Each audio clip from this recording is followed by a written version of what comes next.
గాంధీకి గుండు కొట్టే లోపు మన వెబ్‌సైట్‌ని ఎలా గుండు కొట్టేయాలని చూద్దాం. అది కూడా ఎంత మంచిగా గుండు కొట్టాలి. సో, దాంట్లో ఇవాళ నేర్చుకునే ప్రాపర్టీ ఏంటంటే మనం గ్రిడ్ అనమాట. అసలు గ్రిడ్ అనేది దేనికి యూజ్ చేస్తారు? అసలు వాట్ అండ్ వాట్ పర్పస్ అనేది చూద్దాం. డే 4 ఆఫ్ లెర్నింగ్ సీఎస్ఎస్ ఇది.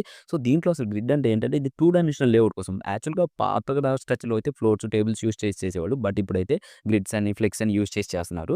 సో, దాంట్లోకొచ్చేసి అసలు ఇది ఎలా యూజ్ చేస్తారని చూద్దాం. ఇది 2 డైమెన్షనల్ అనమాట. రోస్ అండ్ కాలమ్స్ వేలో యూజ్ చేస్తాం. సో, దానికి మనం ఒక డెమో చూద్దాం. మనకి క్లియర్‌గా అర్థమవుతుంది. సో, దానికోసం వచ్చేసి నేను ఒక కంటైనర్ తీసుకున్నాను. ఆ కంటైనర్‌లో కొన్ని క్లాసెస్ తీసుకున్నాను. Header, side bar, main segments ఇలా. సో, దాంతో పాటు ఇప్పుడు మనం దాన్ని యాక్సెస్ చేసుకొని నేను కంటైనర్ యాక్సెస్ చేశాను. అండ్ దెన్ ఆఫ్టర్ అసలు డిస్‌ప్లేలో గ్రిడ్ అనే ప్రాపర్టీని యూజ్ చేయాలంట గ్రిడ్ అనేది. సో, దానికి and rows and columns use కావాలన్నాం కదా! ఆ రోస్ కాలమ్స్‌ని సో, ఈ రోస్ కాలమ్స్‌ని ఎలా డిఫైన్ చేస్తామంటే 100%లో ఎన్ని పార్ట్స్ కావాలనేది అక్కడ వాల్యూస్‌లో ఇస్తాం. ఓకే. సో, అలా అయితే యూజ్ చేస్తాం. గ్యాప్ ప్రాపర్టీస్ ఇవన్నీ మనకి చాలా ఉన్నాయి. అవుట్‌పుట్ అయితే ఇలా ఉంటది. సో, కంప్లీట్ రిసోర్సెస్ అయితే మన టెలిగ్రామ్ ఛానెల్‌లో ఉంది. అండ్ నోట్స్ అయితే ఫుల్ స్ట్రక్చర్డ్ నోట్స్ అనేది ఉంటది. సో, గుండయితే కంప్లీట్ అయిపోయింది. సో, ఇలా అయితే ఉంటది. సో, ఇలాంటి రిసోర్స్